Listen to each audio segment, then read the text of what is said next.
Students, we will discuss about the important news. First news is regarding the Maharashtra के perspective से है। Students, Maharashtra के वहाँ पे स्टेट लेजिस्लेटिव असेंबली के जो इलेक्शन है वो कंडक्ट हुए थे। आप देखिए कि इलेक्शन का जो रिजल्ट है उसको भी अनाउंस किया गया था। पॉलिटिकल पार्टीज को जो क्लियर मैंडेट है वो रिसीव हुआ इलेक्शन के अंदर में।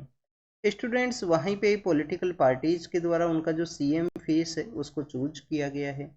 स्टूडेंट्स, अगर हम डिस्कस करें सीएम के पर्सपेक्टिव से, तो सीएम का जो ओथ प्रोसेस है उसको किसके द्वारा कैरी आउट किया जाता है स्टेट्स के वहाँ पे। तो आप देखिए कि गवर्नर के थ्रू जो ओथ प्रोसेस है या जो सीएम का जो अपॉइंटमेंट है वो आपको देखने के लिए मिलता है। आर्टिकल 164 के अंदर जो CM and council of ministers हैं उनके अपॉइंटमेंट प्रोसेस के बारे में मेंशन किया गया है। और आप देखिए कि मेंशन ये भी किया गया है कि काउंसिल ऑफ मिनिस्टर्स का जो एड एंड एडवाइस है उसके ऊपर गवर्नर है उसको अपना वर्क है उसको कैरी आउट करना होता है। या गवर्नर को कुछ यहाँ पे सिचुएशनल डिस्क्रिशन भी है। आप देखिए कि स्टूडेंट, सिचुएशनल डिस्क्रिशन है कि केयर टेकर जो चीफ मिनिस्टर है उसको अपॉइंट करना हो।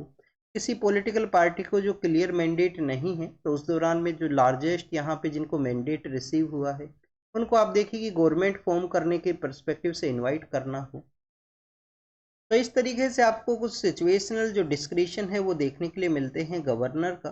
स्टूडेंट, चीफ मिनिस्टर का आप देखिए कि कुछ रिस्पॉन्सिबिलिटी है कि उनके गवर्नमेंट के द्वारा जो डिसीजंस लिए गए हैं उसके रिगार्डिंग में जो इन्फॉर्मेशन है वो गवर्नर को प्रोवाइड करना होता है टाइमली बेसिस पे। इसके रिगार्डिंग में हमारे कॉन्स्टिट्यूशन के किस आर्टिकल के अंदर मेंशन है, तो स्टूडेंट्स इसके पर्सपेक्टिव से आपको आर्टिकल 167 के अंदर इसके रिगार्डिंग में जो मेंशन है वो आपको देखने के लिए मिलेगा कि चीफ मिनिस्टर का ड्यूटी है यहाँ पे गवर्नर को समय समय पे अपनी जो गवर्नमेंट के जो डिसीजंस हैं उसके रिगार्डिंग में इन्फॉर्म करना। क्या स्टूडेंट्स, प्राइम मिनिस्टर के द्वारा भी प्रेसिडेंट को टाइमली वे के अंदर जो उनकी गवर्नमेंट के जो डिसीजंस हैं वो बताए जाते हैं, उसके रिगार्डिंग में जो इन्फॉर्मेशन है वो प्रोवाइड की जाती है। तो आप देखिए उसके रिगार्डिंग में किस आर्टिकल के अंदर मेंशन है वो आपको कमेंट सेक्शन के अंदर बताना है आर्टिकल के पर्सपेक्टिव से। ये आपका यहाँ पे होमवर्क है। नेक्स्ट, अगर हम डिस्कस करें स्टूडेंट्स महाराष्ट्र के पर्सपेक्टिव से, तो महाराष्ट्र एज ए स्टेट के बारे में भी आपको जानकारी होना चाहिए।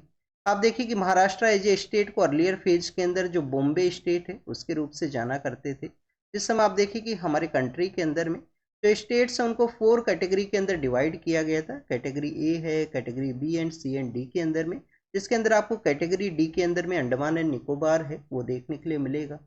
फिर आप देखिए कि 7th कॉन्स्टिट्यूशन अमेंडमेंट एक्ट है, फजल अली जो कमेटी है, फजल अली का जो कमीशन है उसके रिकमेंडेशन के बाद में वो आता है।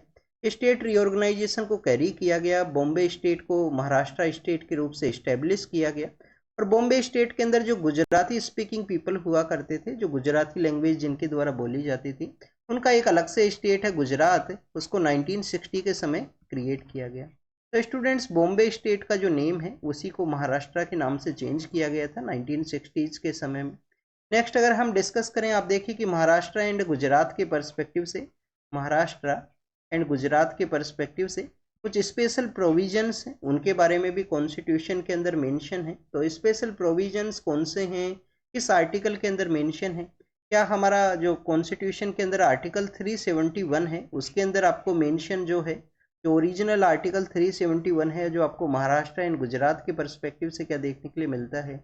या आप देखिए कि यहाँ पे आर्टिकल 371 के अंदर भी काफ़ी सारे आप देखिए कि जो अमेंडमेंट एक्ट्स हैं कुछ यहाँ पे हर एक स्टेट को जो प्रोविजंस हैं वो प्रोवाइड किए गए हैं, जिसमें सिक्किम का भी है, आंध्र प्रदेश का भी है, नागालैंड के पर्सपेक्टिव से भी प्रोविजन है। तो आपको उनके बारे में जो आर्टिकल 371 के जो डिफरेंट डिफरेंट क्लोज हैं उनके बारे में आपको जानकारी होना चाहिए। नेक्स्ट, अगर हम बात करें स्टूडेंट्स, यहाँ पे काउंसिल ऑफ मिनिस्टर्स को अपॉइंट किया जाएगा। तो आप देखिए कि जो काउंसिल ऑफ मिनिस्टर्स है उसके रिगार्डिंग में भी एक प्रोविजन है 91st constitution amendment act. 91st constitution amendment act के थ्रू क्या किया गया कि जो टोटल आपका लेजिस्लेटिव असेंबली का जिस तरीके से टोटल स्ट्रेंथ है, उस टोटल स्ट्रेंथ का आप जो 15% जो पर्सनस है उनको as a council of ministers के रूप से अपॉइंट कर सकते हो। और मिनिमम आप देखिए कि 12 होनी चाहिए, मिनिमम आपके पास में 12 मिनिस्टर्स हैं वो आपको अपॉइंट करने हैं। और जो टोटल जो आपका है स्ट्रेंथ उसके 15% जो पर्सनस हैं उनको आप एज ए मिनिस्टर के रूप से अपॉइंट कर सकते हैं। तो लिमिटेशन लगाया गया था 91st कॉन्स्टिट्यूशन अमेंडमेंट एक्ट के थ्रू कि अर्लियर फेज के अंदर काफ़ी सारे लोग हैं उनको आप देखिए कि मिनिस्टर का जो पोस्ट है वो दे दिया जाता था, तो उसी के रिगार्डिंग में लिमिटेशन है। नेक्स्ट अगर हम डिस्कस करें स्टूडेंट्स, आप देखिए कि कुछ ऐसे भी स्टेट्स हैं हमारे जहाँ पे जो काउंसिल ऑफ मिनिस्टर्स जब कॉन्स्टिट्यूट होते हैं तो उस समय जो ट्राइबल मिनिस्ट्री है वो ज़रूर से बनाई जाती है। तो वो कौन कौन से स्टेट्स हैं उसके बारे में भी आपको पता होना चाहिए। उसके अंदर आप देखिए, एक तो आपको मध्य प्रदेश देखने के लिए मिलेगा, फिर आप देखिए कि छत्तीसगढ़ है, झारखंड है, उड़ीसा है। ऐसे 4 स्टेट्स हैं जहाँ पे जो आपको ट्राइबल मिनिस्ट्री है वो ज़रूर से कॉन्स्टिट्यूट करना होता है काउंसिल ऑफ मिनिस्टर्स के अंदर में। और आप देखिए कि बिहार भी इसका पार्ट हुआ करता था, but 94th constitution amendment act के थ्रू बिहार को इससे रिमूव किया गया कि वहाँ पे ट्राइबल मिनिस्ट्री है उसको कॉन्स्टिट्यूट करना है। अब जरूरी नहीं है काउंसिल ऑफ मिनिस्ट्री के अंदर में ट्राइबल मिनिस्ट्री का बिहार में। नेक्स्ट अगर हम बात करें स्टूडेंट्स, पंजाब के पर्सपेक्टिव से है। आप देखिए कि पंजाब के जो पॉलिटिकल लीडर हैं उनका कुछ रिलीजियस मिसकंडक्ट की वजह से उनको गिल्टी माना गया। उसी गिल्टी की वजह से आप देखिए कि उनको जो तनखैया सिस्टम है, तनखैया जो सिस्टम है उसके थ्रू उनको अपना जो तपस है, उनका जो गिल्टी का देखिए कि जो पनिशमेंट है उसको उनके द्वारा कैरी आउट किया जाएगा गोल्डन टेम्पल के वहाँ पे। तो उसी दौरान में उनको उनके उनके ऊपर जो अटैक का एक कोशिश है वो किया गया, उसके बारे में यहाँ पे मेंशन है। एग्जाम के पर्पज से आपको क्या पता होना चाहिए। आप देखिए कि जो शिरोमणि जो अकाली दल है, अकाली दल से बिलोंग करते हैं ये जो पॉलिटिकल लीडर हैं। अकाली दल के बारे में जब भी हम रीड करते हैं, अकाली दल के बारे में जब भी हम रीड करते हैं तो आपको यहाँ पे जानकारी ये होना चाहिए कि 1920s के समय में आप देखिए कि जो अकाली दल है उसको इस्टेब्लिश किया गया था। Akali Dal as a social reform movements के थ्रू इसका जो इस्टेब्लिशमेंट है वो आपको देखने के लिए मिलेगा। आप जब मॉडर्न इंडियन हिस्ट्री के अंदर में जो सोशल रिफॉर्म मूवमेंट्स को आप जब रीड करते हो तो वहाँ पे भी आप देखिए कि आप जो सिख जो सोशल रिफॉर्म मूवमेंट्स हैं उनको जब आप रीड करोगे तो उस समय आपको ये जो अकाली दल का जो फॉर्मेशन है उसके बारे में वहाँ पे मेंशन है। नेक्स्ट आप देखिए कि स्टूडेंट्स, जब अकाली दल का जो फॉर्मेशन होता है उससे अर्लियर फेज के अंदर 1873 के समय एक मूवमेंट है जो पंजाब के अंदर में या सिख कम्युनिटी के अंदर आपको देखने के लिए मिलता है, जिसको कि सिंह सभा मूवमेंट के नाम से जाना करते हैं। स्टूडेंट, सिंह सभा मूवमेंट के थ्रू आप देखिए कि काफ़ी सारे जो एजुकेशन इंस्टीट्यूशंस हैं उनका इस्टेब्लिशमेंट हुआ सिंह सभा मूवमेंट के थ्रू, जिसके अंदर आपको खालसा कॉलेज है उसका इस्टेब्लिशमेंट आपको देखने के लिए मिलेगा। तो 1873 का वो मूवमेंट है जिसको कि हम किसके नाम से जाना करते हैं, सिंह सभा मूवमेंट है। उसी के लेटर फॉर्म के अंदर आप देखिए कि 1920s के समय में जो गुरुद्वाराज हैं, गुरुद्वाराज के वहाँ पे जो उदासी महंत है उनका करप्ट प्रैक्टिस आपको देखने के लिए मिलता है। तो उन महंत का जो कंट्रोल है उससे गुरुद्वाराज को फ्री कराने के रिगार्डिंग में आपको अकाली मूवमेंट का जो इस्टेब्लिशमेंट है वो आपको देखने के लिए मिलेगा। 1921 के समय में अकाली मूवमेंट को कैरी आउट किया गया। उसी के आप देखिए कि लेटर फेज के अंदर आपको जो गुरुद्वारा एक्ट है 1922 का वो इस्टेब्लिशमेंट में आता है। शिरोमणि जो गुरुद्वारा प्रबंधक कमेटी है उसका इस्टेब्लिशमेंट आपको देखने के लिए मिलेगा उस एक्ट के थ्रू में, कि आप गुरुद्वाराज के अंदर किस तरीके से कंडक्ट को कैरी करना है, जो करप्ट प्रैक्टिस है उसको किस तरीके से रिमूव करना है। तो बेसिकली आप देखिए कि कुछ हमने यहाँ पे जो डेवलपमेंट्स है उसके बारे में डिस्कस किया, अकाली मूवमेंट के बारे में हमने डिस्कस किया। आप पंजाबी सूबा मूवमेंट के अंदर भी आप देखिए कि जो मास्टर तारा सिंह है वो अकाली मूवमेंट से ही रिलेटेड एक इम्पोर्टेंट पर्सन आपको देखने के लिए मिलेंगे। नेक्स्ट अगर हम बात करें साउथ कोरिया के बारे में है, साउथ कोरिया के वहाँ पे आप देखिए कि इम्पीचमेंट को कैरी आउट किया जाएगा। कुछ दिन कल ही हमने आप देखिए कि इसके बारे में रीड किया था, वहाँ पे मार्शल लॉ का जो इम्प्लीमेंटेशन है और उसके बाद में जिस तरीके से सिचुएशन वहाँ पे डेवलप हुआ साउथ कोरिया के, वहाँ पे अर्लियर फेज के अंदर भी आप देखिए कि जो पॉलिटिकल पर्सन है उनका इम्पीचमेंट है, उनको आप देखिए कि पावर से रिमूव करना, इस तरीके के जो कोरियन आप साउथ कोरिया का जो इस्टेब्लिशमेंट के बाद में आप देखिए कि जिस तरीके से आपको जो जर्नी है, हिस्ट्री है, उसके अंदर इस तरीके समय समय पे ऐसे एक्टिविटीज़ देखने के लिए मिलती हैं। साउथ कोरिया का लोकेशन एक तो आपको पता होना चाहिए। आप देखिए कि साउथ कोरिया, सपोज कीजिए यहाँ पे इसको रफ करते हैं, सपोज कीजिए यहाँ पे जो साउथ कोरिया है उसका इस्टेब्लिशमेंट है नॉर्दर्न पार्ट के अंदर नॉर्दर्न कोरिया है। नॉर्दर्न कोरिया को भी आप देखिए कि साउथ कोरिया के द्वारा अपने ही कंट्रोल के अंदर में शो किया जाता है कि जो अदर कंट्रीज हैं, अदर जो पर्सन हैं उनके द्वारा ऑक्यूपाइड वो एरिया है। कोरियन पेनिनसुला का जो वॉर का जो सिचुएशन है, इंडिया का आप देखिए कि एक इम्पोर्टेंट रोल है कोरियन पेनिनसुला के अंदर जो वॉर है उसके रिगार्डिंग में इंडिया के द्वारा जिस तरीके से जो पीस मिशन है उसको लीड किया गया था। नेक्स्ट अगर हम बात करें स्टूडेंट, जो साउथ कोरिया है, साउथ कोरिया का आप देखिए कि जो वेस्टर्न पार्ट है यहाँ पे आपको येलो सी है उसका प्रेजेंस देखने के लिए मिलेगा। वेस्टर्न पार्ट के अंदर में कौन सा सी है, येलो सी है। ईस्टर्न पार्ट के अंदर कौन सा सी है, सी ऑफ जापान है ईस्टर्न पार्ट के अंदर में। सी ऑफ जापान है उसका इस्टेब्लिशमेंट है। कि नॉर्दर्न पार्ट ऑफ, आप देखिए कि नॉर्दर्न पार्ट ऑफ कोरिया है। बेसिकली यहाँ पे आपको चाइना से जो कनेक्टिविटी है, इवन इस पार्ट से आप देखिए कि रसिया से भी जो कनेक्टिविटी है वो आपको देखने के लिए मिलेगा। तो स्टूडेंट्स यहाँ पे येलो सी है, सी ऑफ जापान है, साउथ कोरिया है। अभी रिसेंटली इसका एक सिटी है जिसको कि हम बुसान के नाम से जाना करते हैं। आप देखिए कि ये जो सिटी है, जो प्लास्टिक ट्रीटी की वजह से न्यूज़ के अंदर में था, प्लास्टिक ट्रीटी के पर्सपेक्टिव से भी आज न्यूज़पेपर के अंदर मेंशन है एक न्यूज़, तो उसको भी हम डिस्कस करेंगे। तो आप देखिए साउथ कोरिया का हमने डिस्कस किया। नेक्स्ट अगर हम बात करें पोलावरम जो डैम प्रोजेक्ट है उसके बारे में है। अब आप देखिए कि प्रोजेक्ट तो आंध्र प्रदेश के वहाँ पे है, बट उड़ीसा का जो अपोजिशन का जो पॉलिटिकल पार्टीज के जो पर्सन्स हैं उनके द्वारा आप देखिए कि national commission for scheduled tribe के जो चेयरमैन हैं उनसे अपना मीटिंग को कैरी आउट किया गया।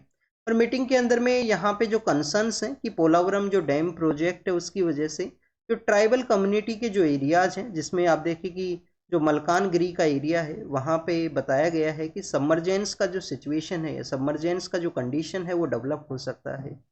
तो स्टूडेंट्स यहाँ पे हमारे एग्जाम के पर्पज से क्या इंपॉर्टेंट है, एक तो आपको पोलावरम जो डैम प्रोजेक्ट है उसके बारे में पता होना चाहिए। एक इरिगेशन के पर्सपेक्टिव से काफ़ी ज़्यादा इम्पोर्टेंट प्रोजेक्ट है। कौन सा रिवर के ऊपर सिचुएटेड है, गोदावरी जो रिवर है, गोदावरी रिवर है उसके ऊपर इसका जो इस्टेब्लिशमेंट आपको देखने के लिए मिलेगा। नेक्स्ट आप देखिए कि national commission for scheduled tribe है उसके चेयरमैन के साथ में मीटिंग हुआ है, उनके उनके साथ में डिस्कशन हुआ है यहाँ पे। तो national commission for scheduled tribe, national commission for scheduled tribe के बारे में अगर हम डिस्कस करें तो आप देखिए कि ये जो कॉन्स्टिट्यूशनल बॉडी है अर्लियर फेज के अंदर national commission for scheduled caste के अंडर ही हुआ करता था, जिसको कि 65 कॉन्स्टिट्यूशन अमेंडमेंट एक्ट के थ्रू कॉन्स्टिट्यूशनल स्टेटस दिया गया था। किसे दिया गया था students? National commission for scheduled caste को। फिर आप देखिए कि इसी कमीशन से सेपरेट होता है national commission for scheduled tribe, और इसका जो इस्टेब्लिशमेंट है आपको 89th कॉन्स्टिट्यूशन अमेंडमेंट एक्ट के थ्रू देखने के लिए मिलेगा। कितने ईयर के लिए जो चेयरमैन को अपॉइंट किया जाता है? 3 साल के लिए अपॉइंटमेंट है। 2 बार से ज़्यादा अगर किसी का अपॉइंटमेंट है तो उसको नहीं कैरी आउट किया जाएगा। कितने पर्सन हुआ करते हैं? एक चेयरमैन है, एक चेयरमैन सर हैं, एक वाइस चेयरमैन है। फिर आप देखिए कि 3 मेंबर्स हैं जिसके अंदर एक महिला है, एक वुमेन है, वो होना चाहिए। और चेयरमैन आप देखिए कि चेयरमैन सर के द्वारा जो रिपोर्ट है वो प्रेसिडेंट को सबमिट किया जाता है, प्रेसिडेंट के द्वारा पार्लियामेंट के अंदर उनको रखा जाएगा रिपोर्ट को। तो ये पोलावरम डैम प्रोजेक्ट के बारे में है। ट्राइबल कम्युनिटीज़ के एरिया के सबमर्जेंस के रिगार्डिंग में कंसर्न्स को रेज किया गया है उड़ीसा के अपोजिशन पार्टी के जो लीडर्स हैं उनके द्वारा। केरल के वहाँ पे आप देखिए कि वायनाड के अंदर जो लैंडस्लाइड का जो सिचुएशन क्रिएट हुआ था, तो उसी के अंदर रिलीफ को प्रोवाइड करने के पर्सपेक्टिव से केरल के जो मेंबर ऑफ पार्लियामेंट्स हैं उनके द्वारा मिनिस्टर ऑफ होम अफेयर्स से जो मीटिंग है उसको कैरी आउट किया गया। अब यहाँ पे भी बेसिकली लैंडस्लाइड का जो इश्यू है उसके रिगार्डिंग में है। आप देखिए कि हमारे यहाँ पे इसरो के द्वारा समय समय पे नेशनल रिमोट जो सेंसिंग सेंटर है उसके द्वारा लैंडस्लाइड का जो इश्यू है उसको टैकल करने के पर्सपेक्टिव से उसके रिगार्डिंग में जो वार्निंग्स है उसको इश्यू किया जाए, तो उसका वर्क आपको देखने के लिए मिलेगा इसरो के द्वारा। लैंडस्लाइड एक रिपोर्ट भी है, इंडेक्स भी है, वो भी आपको पता होना चाहिए। और इंडिया में आप देखिए कि कितना एरिया है जो लैंडस्लाइड से अफेक्टेड है। क्या वेस्टर्न घाट का एरिया लैंडस्लाइड अफेक्टेड है? हमारे जो हिमालयाज का एरिया है, north eastern part of India है, तो ये आपको पता होना चाहिए। लैंडस्लाइड के पर्सपेक्टिव से जो प्रॉपर जो डाटा है डिजास्टर मैनेजमेंट के आंसर्स के अंदर आप उसको यूज कर सकते हो। नेक्स्ट अगर हम बात करें स्टूडेंट्स यहाँ पे प्लास्टिक के बारे में है। आप देखिए कि प्लास्टिक के रिगार्डिंग में यूनाइटेड नेशन एनवायरनमेंट प्रोग्राम के द्वारा, यूनाइटेड नेशन एनवायरनमेंट प्रोग्राम जिसे कि 1972 के समय इस्टेब्लिश किया गया था। कहाँ पे है इसका हेडक्वार्टर? नैरोबी के, वहाँ पे नैरोबी केन्या में इसका हेडक्वार्टर है। तो students united nation environment programme के द्वारा प्लास्टिक के फेज आउट के रिगार्डिंग में एक रेजोल्यूशन है जिसको कि 2022 के समय यूएन के प्लेटफॉर्म के ऊपर प्रपोज किया गया कि जो प्लास्टिक पॉल्यूशन है उसको हमें एंड करना है। और जिसके अंदर मैरीटाइम के अंदर जो हमारा जो हमारे वाटर बॉडीज का एरिया है वहाँ पे भी आप देखिए कि प्लास्टिक का जो पॉल्यूशन का जो इम्पैक्ट आपको देखने के लिए मिलता है, तो उसको भी एलिमिनेट करना है, उसको भी रिमूव करना है। तो उसी के रिगार्डिंग में कंट्रीज का डिस्कशन है उसको कैरी आउट किया गया 2022 से कंटिन्यूअस। अब आप देखिए किसका एक मीटिंग है, साउथ कोरिया के वहाँ पे एक सिटी है, सिटी का नाम है बुसान, वहाँ पे मीटिंग को कैरी आउट किया गया था।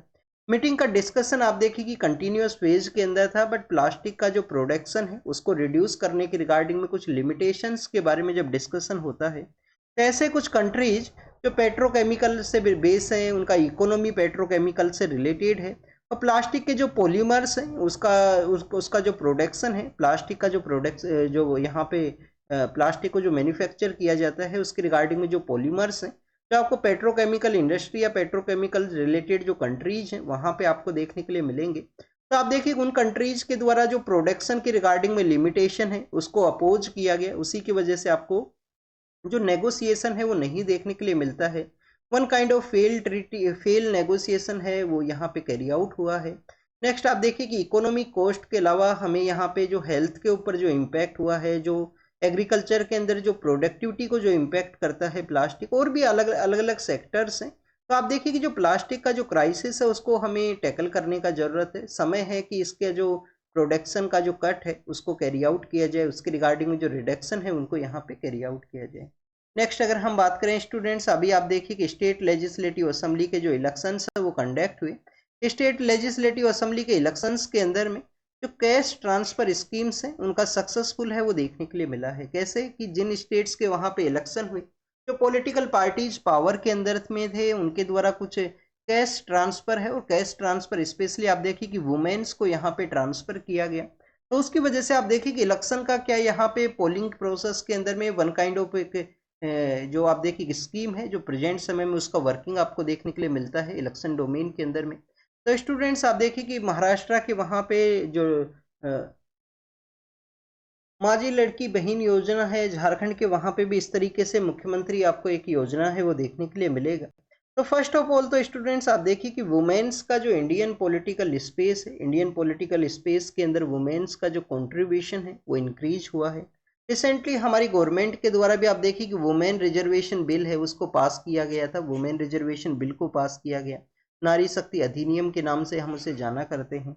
नेक्स्ट आप देखिए अगर हम बात करें डायरेक्ट बेनिफिट ट्रांसफर का जो स्कीम्स स्टेट्स के वहाँ पे देखने के लिए मिला है, तो डायरेक्ट बेनिफिट ट्रांसफर के थ्रू जो मिडिल मैन है उसका एलिमिनेशन आपको देखने के लिए मिलेगा, और ये कंटिन्यूस यहाँ पे जो डायरेक्ट कनेक्टिविटी है, वुमेन्स का जो एम्पावरमेंट है वो आपको देखने के लिए मिलता है। तो उसी के रिगार्डिंग में यहाँ पे कम्प्लीटली डिस्कशन है कि कैसे जो कैश ट्रांसफर स्कीम्स हैं उनका यहाँ पे जो वर्किंग है वो आपको देखने के लिए, और भी कुछ एरियाज के बारे में डिस्कस किया गया है, बट एग्जाम के पर्पज से इससे क्वेश्चन है वो मुश्किल ही पूछा जाए। क्वेश्चन आपसे पूछा जा सकता है वुमेन्स का इंडियन पॉलिटिकल स्पेस के अंदर में क्या यहाँ पे जो इलेक्शन प्रोसेस के अंदर वुमेन्स का जो रोल है वो इंक्रीज हुआ है। वुमेन्स के रिगार्डिंग में आपको जो इलेक्शन कैंपेनिंग है उसको कैरी आउट करना होता है। जैसे कि आप देखिए कि बिहार के अंदर आपको वुमेन्स का रिगार्डिंग में एक रोल देखने के लिए मिलता है लॉ एंड ऑर्डर के परस्पेक्टिव से। तो ऐसे आपको अलग अलग एरियाज के अंदर में अलग अलग जो स्टेट्स का जो डिफरेंट पॉलिटिकल जो आप देखिए कि डोमेन है, डिफरेंट पॉलिटिकल जो डिस्कोर्स है वो आपको देखने के लिए मिलता है। नेक्स्ट अगर हम बात करें स्टूडेंट्स वेस्ट एशिया के बारे में है, तो वेस्ट अफ्रीका की पर्सपेक्टिव से है। अभी आप देखिए कि G20 का जब मीटिंग ऑर्गेनाइज हुआ तो उससे पहले हमारे जो प्राइम मिनिस्टर सर हैं उनके द्वारा नाइजीरिया के वहाँ पे विजिट किया गया। नाइजीरिया का इस विजिट के अंदर में आप देखिए कि इंडियन जो प्राइम मिनिस्टर हैं उनको सेकंड हाईएस्ट जो अवार्ड है वो भी वहाँ पे दिया गया नाइजीरिया के वहाँ पे।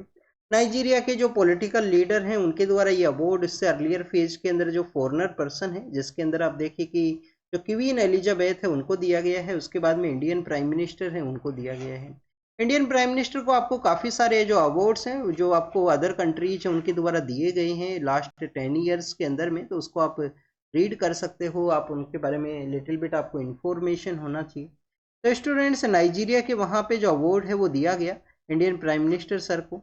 इंडियन प्राइम मिनिस्टर के द्वारा टेररिज्म का एक ऐसा डोमेन है जिसके रिगार्डिंग में डिस्कशन को कैरी आउट किया गया कि कैसे इंडिया और नाइजीरिया दोनों के लिए जो टेररिज्म है उसका एलिमिनेशन होना चाहिए। बोथ कंट्रीज के द्वारा कोऑपरेशन के रिगार्डिंग में भी डिस्कशन को कैरी किया गया। अब आप देखिए कि नाइजीरिया के वहाँ पे बोको हरम नाम का एक जो इंसर्जेंट ऑर्गेनाइजेशन है बोको हरम है, जिनके द्वारा आप देखिए कि जो कैजुअलिटीज हैं, जो अटैक्स हैं वो देखने के लिए मिलती हैं। तो यहाँ पे टेररिज्म है उसके एलिमिनेशन का एक आपको जो फोकस देखने के लिए मिलता है, बट इंडिया का यहाँ पे स्ट्रेटजिक फोकस होना चाहिए वेस्ट अफ्रीका के अंदर में क्योंकि आप देखिए कि इंडिया का जो डायस्पोरा है, जिसको पीएम सर के द्वारा मेंशन किया गया था अपने स्पीच के अंदर में, कि डायस्पोरा का एक इम्पोर्टेंट कंट्रीब्यूशन है अफ्रीकन कंट्रीज या कुछ ऐसे कंट्रीज जहाँ पे ब्रिटिश अथॉरिटीज़ के द्वारा जो आप देखिए कि टी प्लांटेशन, कॉफ़ी प्लांटेशन के रिगार्डिंग में उनको ले जाया गया था, और उस प्रेजेंट समय में उस कंट्री का जो इकोनॉमिक ग्रोथ है उसके रिगार्डिंग में उनका एक कंट्रीब्यूशन वो आपको देखने के लिए मिलता है। अब आप देखिए कि वेस्ट अफ्रीका के इस रीजन के अंदर में इंडिया और अफ्रीका का जो नाइजीरिया का जो रिलेशन है उसके बारे में डिस्कशन है, इंडिया का जो इन्वेस्टमेंट है उसको भी वहाँ पे डिस्कस किया गया है। नेक्स्ट अगर हम बात करें स्टूडेंट, चाइना के पर्सपेक्टिव से यहाँ पे कंपेयर भी किया गया कि चाइना के द्वारा वहाँ पे जो पोर्ट है उसको किस तरीके से डेवलप किया है नाइजीरिया के वहाँ पे, और चाइना का आप देखिए कि जो जो जो आपको असिस्टेंस जो है, जो यहाँ पे कंट्रीब्यूशन है वो आपको मनी के पर्सपेक्टिव से लार्जर देखने के लिए मिलता है। बट इंडिया का जो कनेक्टिविटी है वो आपको as a soft power of diplomacy, India के द्वारा जो सॉफ्ट डिप्लोमेसी है, जो कल्चरल डिप्लोमेसी है उसको कैरी आउट किया जाता है। तो स्ट्रेटजिक इंपॉर्टेंस है, क्योंकि अफ्रीका को आप देखिए कि फ्यूचर का जो कंट्री है, फ्यूचर का जो एनर्जी डिमांड है उसके पर्सपेक्टिव से इंपॉर्टेंट माना गया है। इंडिया अफ्रीका फोरम समिट है 2015 के समय उसका न्यू दिल्ली के अंदर मीटिंग हुआ था, और भी काफ़ी सारे ऐसे डोमेन्स है जिसके अंदर इंडिया का अफ्रीका के साथ में आपको जो कनेक्टिविटी है वो देखने के लिए मिलेगा, जैसे कि अफ्रीकन यूनियन को G20 के प्लेटफॉर्म के अंदर ऐड करना हो, अभी आप देखिए कि ग्लोबल साउथ के जो कंट्रीज है उसका वॉइस को रेज करना हो, तो उसके रिगार्डिंग में आपको इंडिया का जो वर्क है वो देखने के लिए मिलता है। नेक्स्ट अगर हम बात करें स्टूडेंट्स, यूनाइटेड नेशन के वहाँ पे आप देखिए कि सेनेगल नाम का एक कंट्री है, वेस्ट अफ्रीका के वहाँ पे ही सिचुएटेड है, उनके द्वारा यूएन के वहाँ पे एक रेजोल्यूशन को प्रपोज किया गया कि 1967 के समय जब वॉर का सिचुएशन क्रिएट हुआ था इजराइल के नियर बाई एरियाज के अंदर में, तो उस वॉर के दौरान में आप देखिए कि जो गोलन हाइट्स का एरिया है, गोलान हाइट्स का जो एरिया है स्टूडेंट्स, गोलान हाइट्स का एरिया जो सीरिया के द्वारा क्लेम किया जाता है कि वो उनका पार्ट है, जिसको कि इजराइल के द्वारा एनेक्स कर लिया गया। इसके अलावा स्टूडेंट्स आपको लेबनान के वहाँ पे, लेबनान के वहाँ पे आप देखिए कि सेबा फार्म है, सेबा फार्म जो उसी एरिया के अंदर सिचुएटेड है, उसको भी उनके द्वारा क्लेम किया जाता है कि इजराइल के वो अनेक्सेशन के अंदर में है, इजराइल के द्वारा उनको उनके कंट्रोल के अंदर है। और इसके अलावा students eastern part of Jerusalem है, जहाँ पर इजराइल ने 1967 के उस वॉर के समय उनको कैप्चर किया गया, तो वहाँ से इजराइल का जो एग्जिट है उसको कैरी आउट करना है। इंडिया के द्वारा भी आप देखिए कि यूएन के इस रेजोल्यूशन को बैक किया गया है, कुछ 7-8 कंट्रीज है जिसने इस रेजोल्यूशन को अपोज किया। यूएन के प्लेटफॉर्म के ऊपर में सेनेगल नाम का जो कंट्री है, सेनेगल नाम का जो कंट्री है उसके द्वारा प्रपोज किया गया, जो कि वेस्ट अफ्रीका के वहाँ पे सिचुएटेड है।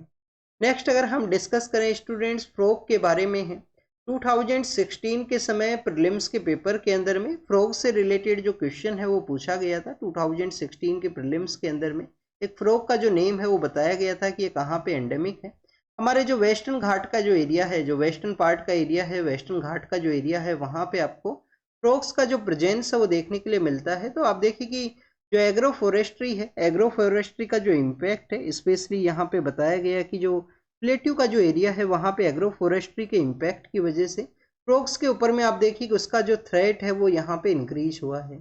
तो बेसिकली कुछ एंडेमिक फ्रॉग्स के बारे में मेंशन है, साइंस के पेपर, साइंस का जो पेज है वहाँ पे ये न्यूज़ है, फ्रॉग्स के बारे में मेंशन किया गया। स्टूडेंट्स आप देखिए कि हमारे जो फॉर्मर क्रिकेटर हैं उनके द्वारा कुछ ऐसा जो डेली हैबिट्स है उनको बताया गया कि उनका जो कैंसर है उसको ट्रीट करने के अंदर में जो उनका एक इम्पोर्टेंट रोल है वो देखने के लिए मिला था, उनका जो फैमिली मेम्बर्स हैं उनकी रिगार्डिंग।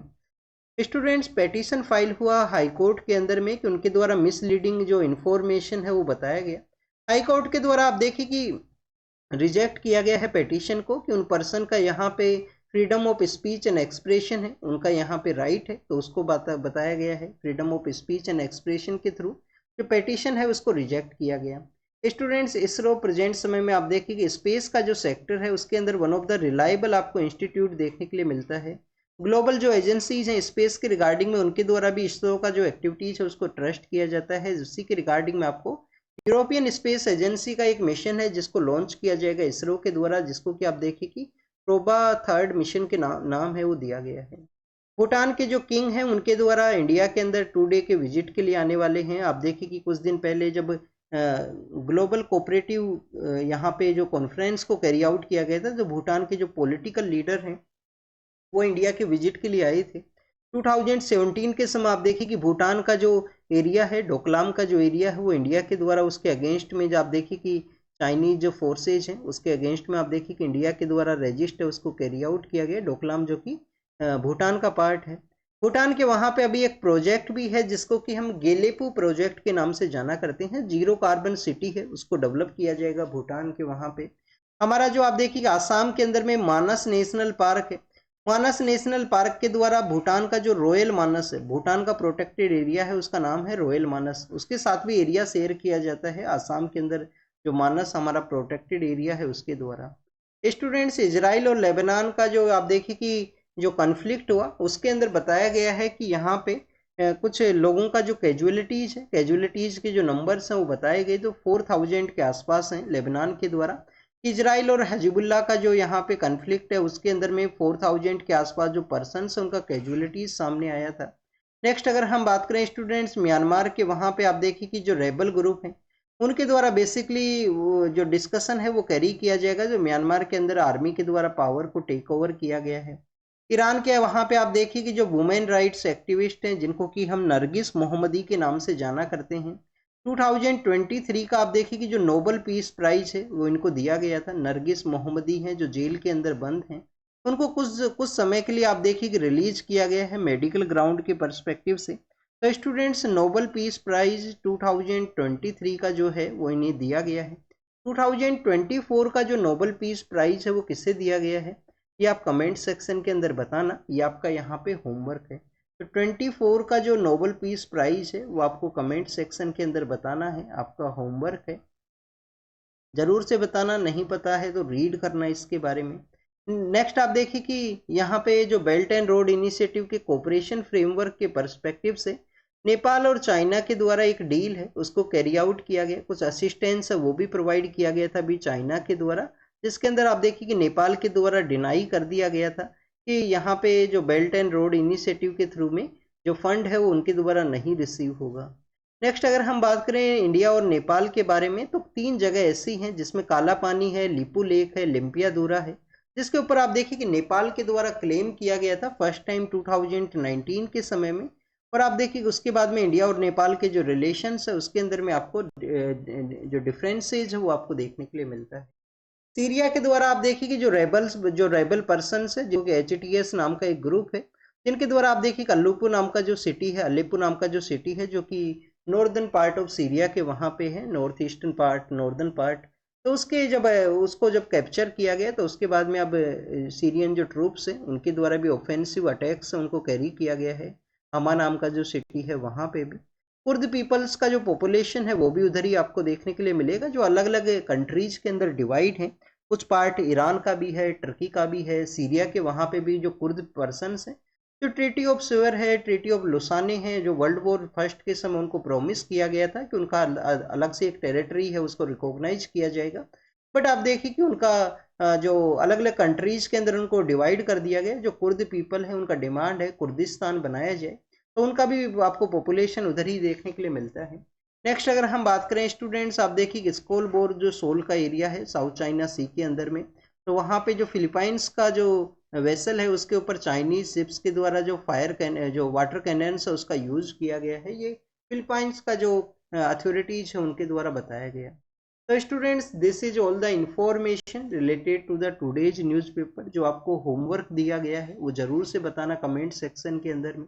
अब आप देखिए कि होमवर्क के अंदर पार्टिसिपेट किया कीजिए, जिससे कि आपको जो जो टॉपिक्स हम रीड करते हैं उसके बारे में आपको अच्छे से याद हो सके, बार बार उसका रिवाइज हो सके।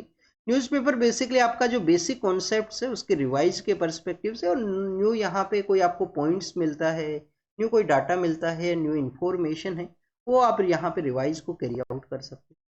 तो thank you students, thank you very much.